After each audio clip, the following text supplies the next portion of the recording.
तो अब ना हम फेडरलिज्म के अलग अलग फीचर्स को पढ़ेंगे कि कौन कौन से फीचर्स है जिसकी वजह से हमारा ये जो फेडरलिज्म है वो इतना पॉपुलर रहा है। तो आइए देखते हैं कि कौन कौन से फीचर्स हैं। तो आइए, सबसे पहला आएगा features of federalism.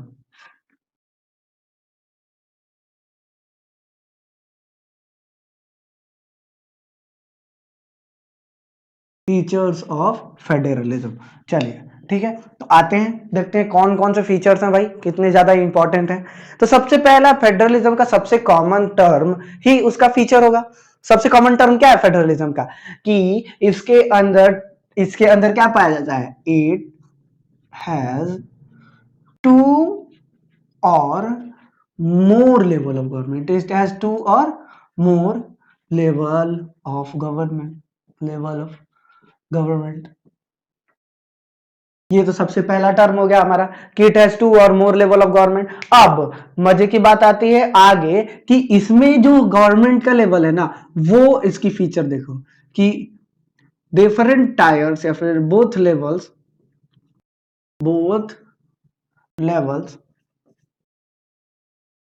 Have have the same citizen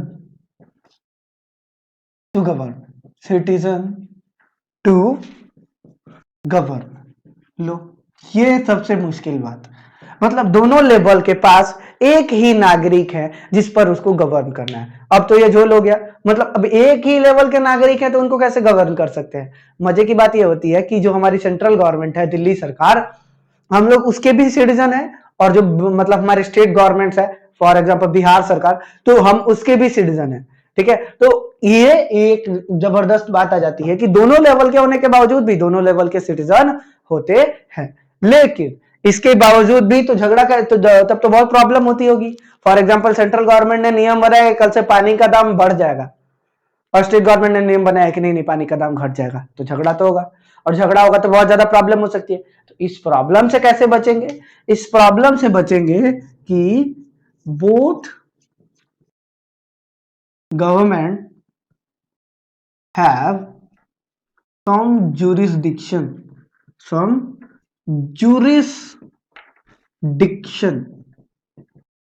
ये वर्ड थोड़ा याद रखिएगा, सम jurisdiction, मतलब इनका कुछ एक अधिकार होता है जिस अधिकार पर ये काम कर सकते हैं। इन्हीं अधिकारों के दम पर ये वर्क करते हैं, नहीं तो वर्किंग इनकी प्रॉब्लम में आ जाएगी। और ये jurisdiction का है, और ये सम jurisdiction in the term of किसके किसके टर्म्स में, in the terms of legislation मतलब नियम बनाने के टर्म में, टैक्सेशन टैक्स लगाने के टर्म में, and public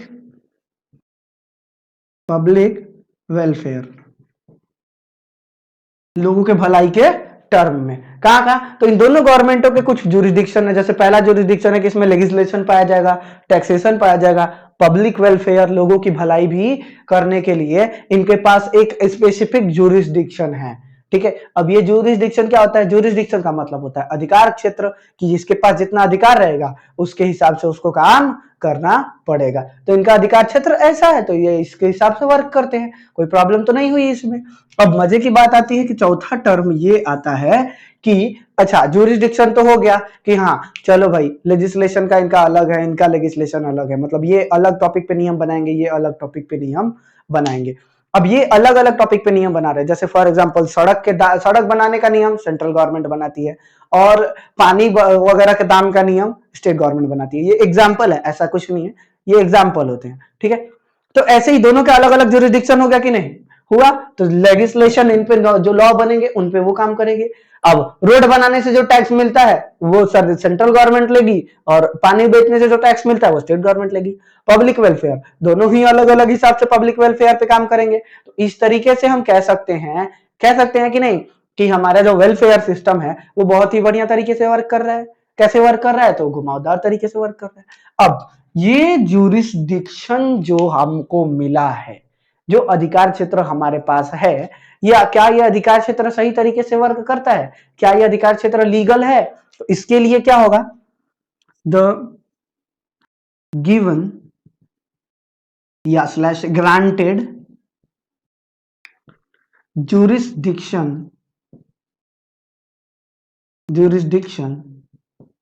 is verified in our constitution clearly. ठीक है, ये जो भी जुरिडिक्शन है ना, ये हमारे कॉन्स्टिट्यूशन में क्लियरली लिखा हुआ है कि बोथ लेवल्स के पास कोई प्रोविजन ना आए, और अथॉरिटी हर लेवल की अथॉरिटी इन लोगों को कॉन्स्टिट्यूशन में वेरीफाई करके दी गई है। ठीक है, तो ये बहुत ही भयंकर तरीके से बात आती है। अब आगे के टर्म में हम पढ़ेंगे तो हमें आगे के टर्म में मिलता है कि ये जो जुरिडिक्शन है वो तो संविधान में हमारे कॉन्स्टिट्यूशन में क्लियरली लिखा हुआ है। तो क्या कोई एक गवर्नमेंट इतनी पावरफुल है कि संविधान अकेले चेंज कर दे? कोई ना कोई तो होनी चाहिए ना। तो आइए उसी पर बात कर लेते हैं, आगे आते हैं और बात कर लेते हैं कि the fundamental provisions of constitution can not be amended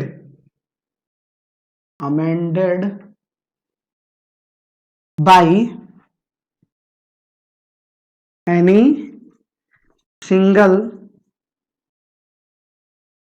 level. अब देखो मजे की बात आ गई कि ये जो फंडामेंटल प्रिंसिपल है ना, ये कोई एक सिंगल लेवल से जस्टिफाई हो ही नहीं सकता। कोई एक सिंगल लेवल आके कह दे कि हाँ हम इसको कंट्रोल कर सकते हैं या हम इसको कोऑर्डिनेट कर सकते हैं, तो बिल्कुल गलत है। ऐसा कोई है ये नहीं है जो अकेले सिंगल लेवल पे आके कॉन्स्टिट्यूशन को अमेंड कर सके या सुधार सके। तो ये मजे की बात एक और आ जाती है। अब आगे आएंगे तो हमें एक और बहुत ही छोटा सा ही सही लेकिन आगे बहुत ही बढ़िया मिलता है कि अब ये तो चेंज कर नहीं सकते, तो चेंज कौन करेगा? तो चेंज इन दोनों के सहयोग से होता है। जब भी चेंज होगा कॉन्स्टिट्यूशन तो ये दोनों एक साथ आएंगे और तभी कॉन्स्टिट्यूशन के बेसिक प्रोविजन को चेंज कर सकते हैं। ठीक है, समझ में आया इतना? अब हम अगले टर्म पे आते हैं। तो अगले टर्म पे बहुत ही क्लियरली तरीके से बताने की कोशिश की गई है कि अच्छा अगर कॉन्स्टिट्यूशन चेंज भी करना है और अगर हमारा जुरिस्डिक्शन जो लॉ में दिया गया है, जो जुरिस्डिक्शन है, इस पे ही झगड़ा हो गया तो कैसे कौन फरियावता करेगा? हर चीज के झगड़े का एक सुझाव होना चाहिए ना कि हाँ झगड़े को कैसे खत्म करें। तो यहाँ पर इस झगड़े को कौन इंटरफेयर कर सकता है? तो यहाँ पर इस झगड़े को इंटरफेयर करने का मामला किसको दिया गया है? हमारे कोर्ट को। ठीक है, तो यहाँ पर हम क्लियरली लिख सकते हैं the court have right to interpret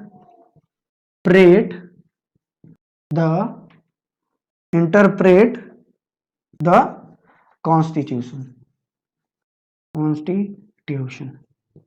यानी कि अब इन लोगों में अगर झगड़ा होता है तो इस झगड़े के बीच में कौन इंटरप्रेट कर सकता है? कौन इंटरप्रेट कर सकता है? कॉन्स्टिट्यूशन। ये हमारे कोर्ट इंटरप्रेट कर सकते हैं और अलग अलग लेवल की पावर्स को जस्टिफाई कर सकते हैं। अब इतना तो समझ में आया होगा। अब एक और बहुत जबरदस्त बात आप लोग के दिमाग में घूम रही होगी कि सर इतना बड़ा स्ट्रक्चर है, तो इतने बड़े स्ट्रक्चर को चलाने के लिए पैसे कहां से आते हैं? पैसे कहां से मिलते होंगे? तो एक ना एक जगह तो कहीं ना कहीं होगी ना जहां से इनको पैसा मिलता होगा। और हर कंट्री की गवर्नमेंट को पैसा कहां से मिलता है? एक सिंपल सा बात बताओ, पैसा कहां से मिलता है? इसी पे लिखा हुआ है वो चीज, टैक्सेशन से मिलता है। कहां से मिलता है? टैक्सेशन से। तो टैक्सेशन का भी जो सोर्स होगा वो भी तो पता होना चाहिए ना कि हमारा टैक्सेशन का सोर्स कहां का है, हम कहां पर टैक्स लगा रहे हैं, हमको कहां से पैसा मिलेगा। अब सेंट्रल गवर्नमेंट चाहती है कि हमको काम करे तो उसको पैसा मिलना चाहिए, और वो पैसा कहां से मिलेगा उसको? तो ये बात क्लियरली कहीं ना कहीं लिखी होनी चाहिए ना, होनी चाहिए कि नहीं? तो उसी के बारे में आइए हम बात कर लेते हैं कि क्या होता है। एक लास्ट टर्म में हम लोग फीचर ऑफ फेडरलिज्म का सबसे आखिरी पॉइंट इसको बनाएंगे, the sources of revenue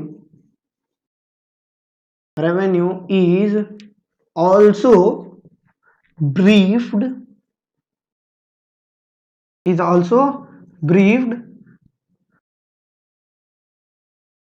in our constitution। ठीक है, ये लाइन भी आ जाती है कि हमारे कॉन्स्टिट्यूशन में क्लियरली लिखा हुआ है कि इसके जो मतलब सोर्सेज ऑफ रेवेन्यू है वो कहां कहां हैं, कहां कहां से जाते हैं। और ये एक बहुत जबरदस्त बात आती है जो क्लियरली बताया गया है फेडरलिज्म के पूरे टर्म में कि हाँ इनको खर्चा चाहिए, तो खर्चे के लिए बात हमारे संविधान में पहले ही से की गई है कि आपको खर्चा कहां से मिलेगा। ठीक है, तो ये एक फेडरलिज्म के कुछ बेसिक टर्म्स थे। ठीक है, अब इनको एक और बार फिर से आइए हम परमानेंट रिवाइज कर लेते हैं ताकि एक बार दिमाग में छप जाए। तो आइए देखते हैं। सबसे पहले इट हैज 2 और more level of government. Federalism का सबसे यूनिक फीचर हमारा यही है कि इसके पास 2 और मोर लेवल ऑफ गवर्नमेंट पाई जाती है। सबसे यूनिकनेस इसकी यही बनाती है, ये इसका बेसिक कॉन्सेप्ट माना जाता है कि इट हैज 2 और मोर लेवल ऑफ गवर्नमेंट। और ये सबसे बेटर बात यहां पर आ जाती है हमारे सामने कि ये 2 and more level of government हमको देखने को मिलती है। उसके बाद अगर हम बात कर रहे हैं तो उसके बाद आ जाता है हमारा both level have same citizen to govern, यानी कि जो हमारे दोनों के दोनों लेवल है, यानी स्टेट लेवल और सेंट्रल लेवल, या फिर जो भी दो फेडरलिज्म के 2 लेवल जो भी हैं उनके पास सिटीजन गवर्न करने के लिए एक ही होते हैं। एक मतलब सिमिलर ही सिटीजन होते हैं, मतलब यही 130 करोड़ लोग पर ना भारत की स्टेट गवर्नमेंट हो या सेंट्रल गवर्नमेंट हो दोनों राज्य कर रही है। हाँ, कि दूसरे जगह के मतलब सेंट्रल गवर्नमेंट 130 करोड़ लोगों पर राज्य कर रही है और स्टेट गवर्नमेंट दूसरे जगह जगह के अलग अलग लोगों को बुला के राज्य कर रही है, ऐसा तो नहीं होता है। सेंट्रल गवर्नमेंट हो स्टेट गवर्नमेंट हो, इन दोनों का सिटीजन गवर्न करने के लिए एक ही होता है, यानी कि लोगों को डबल पब्लिक वेलफेयर मिल रहा है, सेंट्रल गवर्नमेंट का भी स्टेट गवर्नमेंट का भी। ठीक है, घबराने की बात नहीं है, हमें दोनों साइड से फायदा है। ठीक है, both government have some jurisdiction, इन दोनों का कोई ना कोई काम का क्षेत्र होता है। In the term of legislation, taxation and public welfare, किस किस इलाके में इनका अधिकार क्षेत्र फिक्स होता है? लेजिस्लेशन, लॉ बनाने के अधिकार क्षेत्र में, टैक्सेशन, टैक्स लगाने के अधिकार क्षेत्र में, पब्लिक वेलफेयर, लोगों की भलाई करने के लिए भी इनका अधिकार क्षेत्र फिक्स होता है कि हाँ यार इतने ही दूर में आप भलाई कर सकते हो पब्लिक की, यानी कि इन्हीं फील्ड में आप दे सकते हो लोगों को सुविधाएं, और बाकी क्षेत्रों की सुविधाएं देना आपकी जिम्मेदारी नहीं है, ये कहा जाता है। अब बात आती है आगे, the given granted jurisdiction is verified on the constitution clearly, यानी कि जो अधिकार आपको दिया गया है ये लीगल है या इलीगल है, चैलेंज कर दिया जाए तो क्या होगा? तो इस सिचुएशन से बचने के लिए हमारे संविधान बनाने वाले लोगों ने पहले ही इस बात को डिसाइड कर दिया था कि जुरिस्डिक्शन जो है ना वो आपको हम दे रहे हैं, हम ही लिख के दे रहे हैं, आपको अपने से कुछ नहीं करना है, हम जुरिस्डिक्शन लिख के दे रहे हैं, इस जुरिस्डिक्शन को आपको बस फॉलो करना है। ठीक है, इसीलिए हमारा जो अधिकार क्षेत्र है वो हमारे देश के सबसे परम पूजनीय इलाके के किताब में लिखा हुआ है कॉन्स्टिट्यूशन, जिसकी बात सब मानते हैं, उससे ऊपर कोई नहीं है। तो इसीलिए हमारे इंडियन कॉन्स्टिट्यूशन में ही इसके अधिकार क्षेत्र को वेरीफाई कर दिया गया है कि सेंट्रल लेवल का अधिकार क्षेत्र ये रहा, इतना दूर का काम सेंट्रल गवर्नमेंट संभालेगी और इतना दूर का काम स्टेट गवर्नमेंट संभालेगी, कहानी खत्म। और इसका वेरिफिकेशन हमारे कॉन्स्टिट्यूशन में किया गया है, कहानी आ गई आगे बढ़ती है। अब the fundamental provision of constitution can not be amended at a single level. जब हमारे कॉन्स्टिट्यूशन में क्लियरली बात लिखी गई कि आप कॉन्स्टिट्यूशन के जरिए लेजिस्लेशन या लॉ बना सकते हो, बहुत अच्छी बात है, बहुत बढ़िया लिखा हुआ है, लेकिन कल सेंट्रल गवर्नमेंट के दिमाग में आया कि सारी की सारी पावर मेरे पास ही रहे, स्टेट गवर्नमेंट को कोई पावर देने की जरूरत नहीं है, तो क्या होगा? तो उस सिचुएशन में वो लोग कॉन्स्टिट्यूशन को तो अपने हिसाब से चेंज कर लेंगे ना।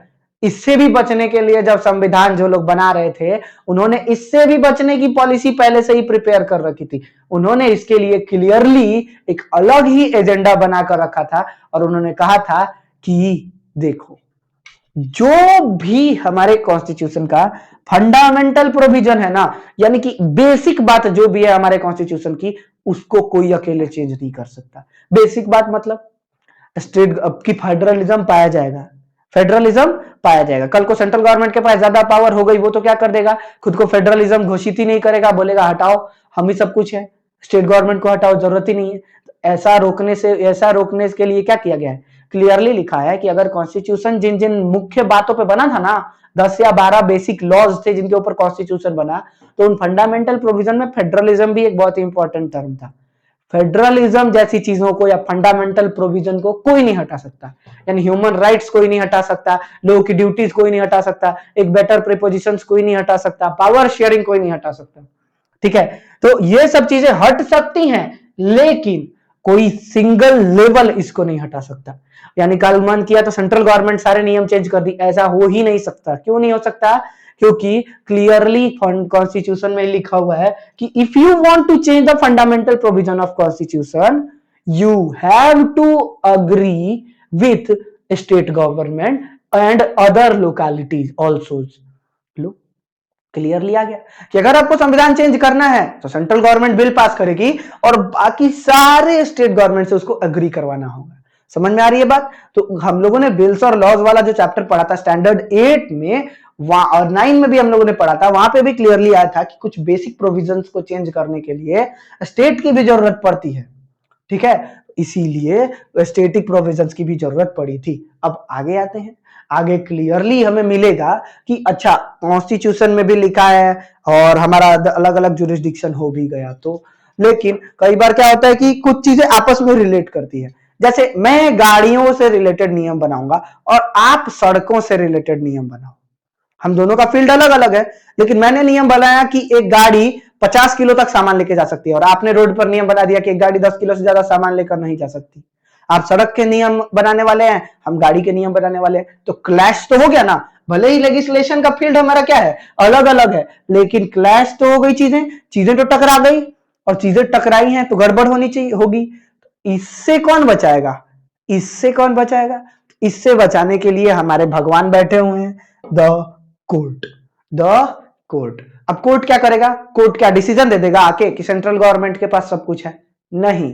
कोर्ट क्या करता है, कोर्ट उठाता है हमारा द ग्रेट कॉन्स्टिट्यूशन और उसमें पढ़ना शुरू करता है कि कौन सी बात किधर है, कौन सी बात किधर है, कौन सी बात स्टेट गवर्नमेंट के लिए है, कौन सी बात सेंट्रल गवर्नमेंट के लिए लिखी गई है। स्टेट गवर्नमेंट की बातों को अलग छांटता है, सेंट्रल गवर्नमेंट की बातों को अलग छांटता है, और उसके बाद दोनों को पढ़ता है, दोनों के नियम को समझाता है और समझाकर इंटरप्रेट करता है कि देखिए आपके कॉन्स्टिट्यूशन में, आपके जुरिस्डिक्शन में ये बात लिखी गई है, जबकि आपके जुरिस्डिक्शन में ये बात लिखी गई है। इसीलिए आप दोनों आपस में मैच करके, कोलैबोरेट करके एक बीच का रास्ता निकाल लो और इस चीज को ड्रॉप कर दो। ठीक है, तो ये भी एक बहुत जबरदस्त बात आती है कोर्ट के बारे में।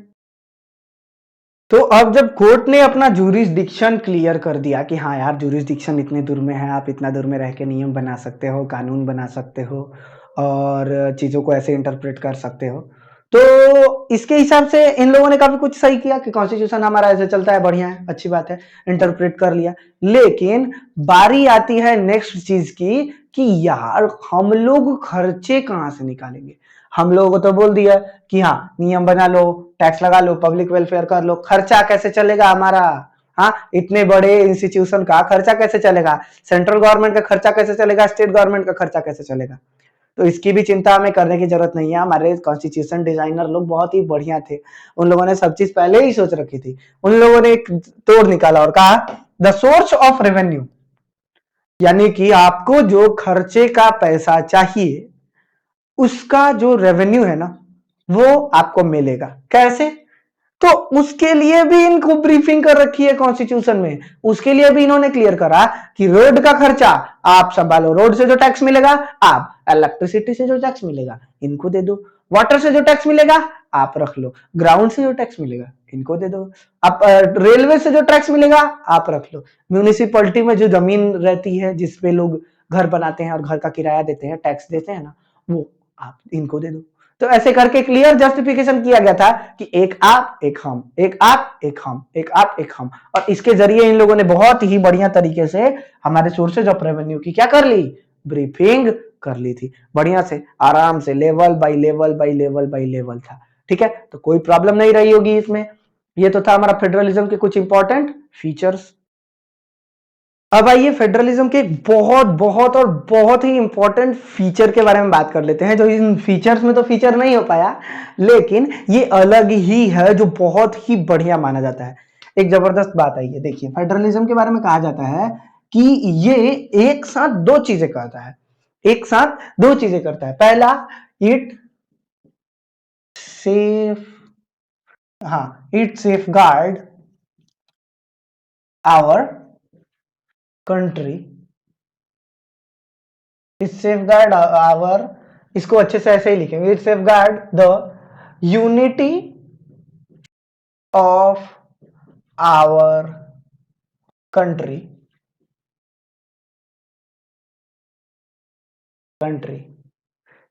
पहली बात कि जब हम लोग एक सेंट्रल लेवल गवर्नमेंट बनाते हैं ना, तो हमेशा सेंट्रल लेवल गवर्नमेंट कुछ इस टाइप की होती है कि वो अपने साथ वर्किंग को बहुत बढ़िया तरीके से संभालती है।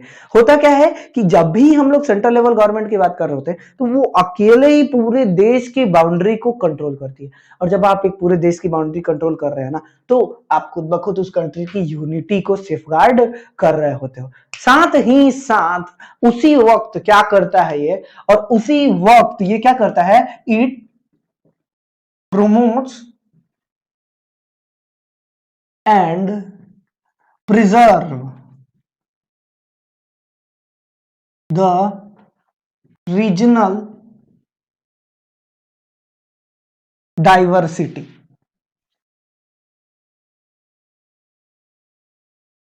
क्या करता है ये, तो ये उसी वक्त रीजनल डाइवर्सिटी को भी प्रमोट करता है। मतलब जब भी हम लोग बात कर रहे हैं ना कि अलग अलग राज्यों को छोटा छोटा फेडरेशन दे दो, हम लोगों ने बेल्जियम वाला जो भी पढ़ा था कि उसमें डच और फ्लेमिश अलग अलग थे, तो उसने प्रमोट किया कि नहीं किया उनकी इंडिविजुअल डाइवर्सिटी को, उसने किया ना। डच लोगों को अलग राज्य दे दिया उनका, फ्रेंच लोगों को अलग राज्य दे दिया उनका, और इस तरीके से दोनों की उसने डाइवर्सिटी को प्रमोट किया, दोनों की कल्चरल इंटीग्रिटी को बनाए रखा। इसके जरिए ये बहुत ही इंपॉर्टेंट है हमारे गवर्नमेंट के लिए कि पावर शेयरिंग के टाइम पर फेडरलिज्म जैसी चीजों पे ध्यान दिया जाए। क्यों? क्योंकि ये खुद ब खुद काम तो करते ही हैं, साथ ही साथ ये देश की यूनिटी को भी प्रमोट कर रहे होते हैं, साथ ही साथ ये देश के रीजनल डाइवर्सिटी को भी प्रिजर्व कर रहे होते हैं। हर बार पावर शेयरिंग के टाइम पर हमें ये बात ध्यान देनी होती है कि कुछ चीजें हम छोड़ रहे हैं तो उसके बदले में बहुत सारी चीजें हमें मिल भी रही हैं। फ्रांस का एग्जांपल इसका जीता जागता सबूत है कि जहां पर क्लियरली फ्रांस ने थोड़ी सी अथॉरिटी छोड़ी थी, थोड़ी सी छोड़ी थी ना, उसके बदले में फ्रांस को गेन कितना हुआ था आपको बताने की जरूरत नहीं है। पूरा का पूरा एक अलग सेक्शन मिल गया जिसमें डच लोग इंटरफेरेंस नहीं करते थे। सोचो, उसके साथ साथ उनकी कम्युनिटी डेवलप करने वाली उनकी खुद सरकार मिल गई थी, कम्युनिटी गवर्नमेंट, जिसके अंदर वो लोग अपनी कम्युनिटी बेस्ड नियम बना सकते थे। तो इतना कम होता है किसी भी पावर शेयरिंग के लिए, जबरदस्त होता है। पावर शेयरिंग में एक जबरदस्त लोगों को लगता है ना कि क्या मेरे को प्रॉपर पावर मिल पाएगी, क्या मुझे इतना ज्यादा सर्टेनिटी हो पाएगी कि क्या मैं अपने हिसाब से सही काम कर रहा हूं या नहीं कर रहा हूं। तो उसके लिए भी गवर्नमेंट ने बिल्कुल क्लियर कॉन्सेप्ट रखा है। उसके लिए गवर्नमेंट क्या करती है, उसने कहा अच्छा आपको ये प्रॉब्लम हो रहा है, आपको लग रहा है कि आपको प्रमोट नहीं किया जाएगा, आपको लग रहा है कि आपकी रीजनल डाइवर्सिटी पे खतरा है, तो उसके लिए लोगों को क्या करना पड़ता है, हमेशा the contingencies have to trust each other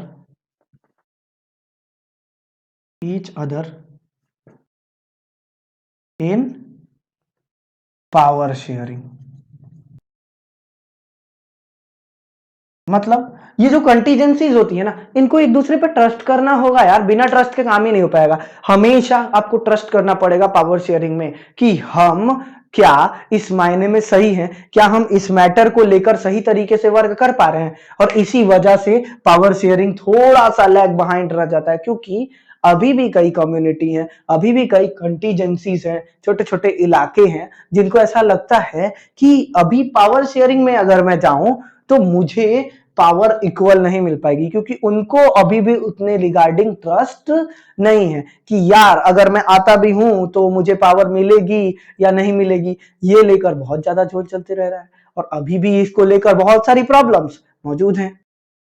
तो अगर अब बात हो ही रही है पावर शेयरिंग की, तो एक और बहुत जबरदस्त बात आ जाती है कि जब भी पावर शेयरिंग होती है ना, तो हर बार ऐसा नहीं है कि हर देश की पावर शेयरिंग एकदम बराबर हो। यानी हमने माना कि देखो वो कंट्री में पावर शेयरिंग जो थी वो एकदम इक्वल इक्वल हुई थी, उसको ये फीचर मिले थे, उसको ये फीचर मिला था। हमारी कंट्री में वैसा नहीं है। क्यों? हो सकता है उसकी कंट्री ने जो रास्ता अपनाया था पावर शेयरिंग के लिए वो दूसरा हो, हमने जो रास्ता अपनाया पावर शेयरिंग के लिए वो दूसरा है। उसकी कंट्री का हिस्ट्री कुछ और कहता है, हमारी कंट्री का हिस्ट्री कुछ और कहता है। तो हम कैसे मान ले कि पावर शेयरिंग के बाद हर बार रास्ता एकदम सिमिलर होगा? नहीं होता है यार, हर बार रास्ते सिमिलर नहीं होते। The pattern of power sharing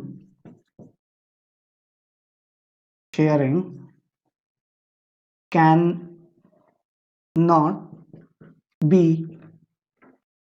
always the same. Pattern of power sharing can not be always the same. क्यों नहीं हो सकता ऑलवेज सेम? क्योंकि अभी हमने बताया यार कि इसका पाथवे कुछ और हो सकता है। इन्होंने जो सोच के पावर शेयरिंग की थी उनका एजेंडा हो सकता है कि हम लोगों को अपने रीजनल डाइवर्सिटी को प्रमोट करना है, कंट्री की इंटीग्रेशन छोड़ो। तो हो सकता है कि ये लोग अपने अपने चक्कर में बढ़िया हो गए, देश को छोड़ दिया, देश के चक्कर में कोई नहीं पड़ा, तो इसके चक्कर में दोनों को फायदा हुआ, लेकिन कंट्री तो टूट गई ना। हुआ कि नहीं हुआ? ये कंट्री टूट गई और इस वजह से जो इनकी पावर शेयरिंग थी वो अलग ही दिख रही है। अब आप जो पावर शेयरिंग के चक्कर में हो, वो पावर शेयरिंग का थॉट आपको लगा कि हाँ यार उस कंट्री जैसा बनना तो है, लेकिन हमको अपना देश भी बचाना है, तो आप देश बचाने के चक्कर में लग गए और पावर शेयरिंग के थोड़ी सी डिग्रेडेशन आपको देखने को मिले कि पावर शेयरिंग कैसे घटी, अलग अलग लेवल पे आई और ऐसा क्यों हुआ। तो आइए देखते हैं कि ऐसा क्यों हुआ। तो ऐसा इसीलिए हो सकता है क्योंकि जो पाथवेज हैं, जो डायरेक्शंस हैं, जो पैटर्न्स हैं, वो सब अलग अलग होते हैं। द पावर, तो इसके लिए हम आते हैं और बात करना शुरू कर देते हैं। इज नॉट सेम बिकॉज, अब इसमें ए बी सी डी करके भी अगर मैं लिखूं ना तो भी बहुत ज्यादा हो जाएगा। पहला ए, द कॉन्टेक्स्ट में नॉट बी सेम।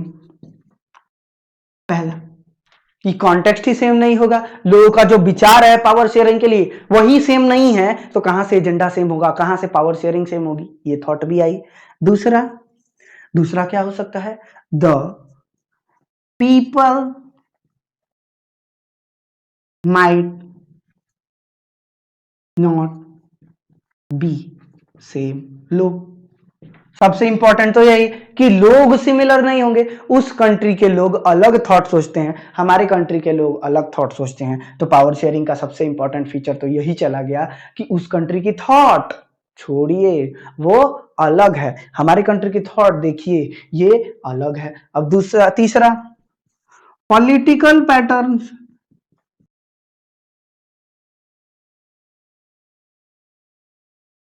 में नॉट बी सेम। उस कंट्री की राजनीति से हमारे कंट्री की राजनीति का पैटर्न अलग हो, ये तो आसानी से आप देख सकते हो ना। आपके अगल बगल के, हमारे इंडिया के अगल बगल की कंट्रीज उठाओ, हर कंट्री का जो हमारा पैटर्न है, कौन सा, ये पॉलिटिकल पैटर्न, उससे अलग है। हमारी कंट्री का पॉलिटिकल पैटर्न अलग है कि नहीं है? तो ये एक अपने आप में खुद प्रूफ करता है कि पॉलिटिकल पैटर्न कितना इंपॉर्टेंट रोल प्ले करता है। आइए अगला देखते हैं। सोशल कॉम्पोजिशन में नॉट बी सेम। समाज जो बना है वो सेम नहीं हो सकता, उनके समाज का लेवल कुछ और हो सकता है। उनका समाज सिर्फ अमीर और गरीब से बना हुआ है, हमारे समाज में कास्ट, रिलीजन और भी कई सारे इश्यूज हैं, जिनके वजह से हमारी पावर शेयरिंग उनसे अलग होगी ही डेफिनेटली, क्योंकि हमारी थॉट ही अलग है, हमारा कॉम्पोजिशन ही अलग है। अब ये तो कुछ बेसिक टर्म्स हो गए। अब इन बेसिक टर्म्स में देख लो सोशल कंपोजिशन जैसे इंपॉर्टेंट टर्म को भी रखना बहुत ज्यादा जरूरी हो जाता है। सोशल कंपोजिशन समझ में आ रहा है ना, उनकी सोसाइटी का कंपोजिशन जैसा हुआ है उसकी तरह अगर हमारी सोसाइटी का कंपोजिशन नहीं हुआ है तो हमारी तरह उनका पैटर्न ऑफ पावर शेयरिंग कैसे सिमिलर हो जाएगा, बिल्कुल सिमिलर नहीं होगा। और ये एक कॉमन कॉन्टेक्स्ट है जो हर जगह देखने को मिलता है। अब इससे सबसे इंपॉर्टेंट हिस्टोरिकल इवेंट्स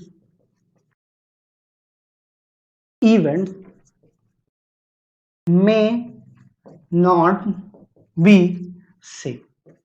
सबसे इंपॉर्टेंट कि जो ऐतिहासिक इवेंट के वजह से यहां दूसरे वाले देश में पावर शेयरिंग हुई है वो पावर शेयरिंग अलग नेचर दिखाई है, और हमारे यहाँ का हिस्टोरिकल इवेंट कुछ ऐसा था जिसकी वजह से पावर शेयरिंग कुछ और हुई है, जिसकी वजह से कोई और नेचर दिखा रहा है हमारे पावर शेयरिंग का। तो हर बार पावर शेयरिंग का पैटर्न सिमिलर नहीं हो सकता, फेडरलिज्म का पैटर्न हर बार सिमिलर नहीं हो सकता। क्यों नहीं हो सकता? क्योंकि उस कंट्री का फेडरलिज्म उस कंट्री के लोगों को, कॉन्टेक्स्ट को, पैटर्न को, पॉलिटिकल कंपोजिशन को, सोशल कंपोजिशन को और हिस्टोरिकल इवेंट को देखकर बनाया गया है, और हमारे कंट्री का हमारे वाले कॉन्टेक्स्ट को देख के बनाया गया है, हमारे वाले पीपल्स को देख के बनाया गया है, हमारे पॉलिटिकल पैटर्न पे बना है, हमारे सोशल कंपोजिशन पे बना है। इंपॉर्टेंट टर्म्स आए तो ये एक बहुत ही इंपॉर्टेंट टर्म था। अब आइए इनको क्लियरली देख लेते हैं कि जो हमारा फेडरलिज्म है वो हर देश की तरह अपने चक्कर में नहीं होता, बल्कि ये हमारे कंट्री की यूनिटी को सेफगार्ड करता है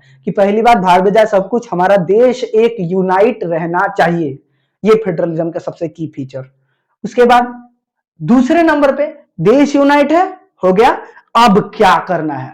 अब बताओ। तो अब हमें क्या करना है कि रीजनल डाइवर्सिटी को प्रमोट करना है। ऐसा कुछ करो जिसकी वजह से रीजनल डाइवर्सिटी बनी रहे, ऐसा लगे कि हमारा रीजनल डाइवर्सिटी का सेक्शन बहुत ही बढ़िया है। अब आइए आगे देखते हैं। आगे क्लियरली आपको पता चलेगा the contingencies have to touch each other in power sharing. Federalism में हमेशा हमें ट्रस्ट करना होगा, और बिना ट्रस्ट के हम लोग फेडरलिज्म नहीं ला सकते। ये वाला कॉन्टेक्स्ट पे हम लोग क्लियर चर्चा किए थे। The pattern of power sharing में नॉट बी सेम। अब इसी पे बात हो रही थी कि हर बार पावर शेयरिंग का पैटर्न सेम नहीं हो सकता। क्यों? क्योंकि ए ये प्रॉब्लम, बी ये, सी डी ई हर प्रॉब्लम अलग अलग है। ठीक है, तो इतना में कोई प्रॉब्लम तो नहीं रही होगी। तो आइए देखते हैं नेक्स्ट टॉपिक क्या है अपना।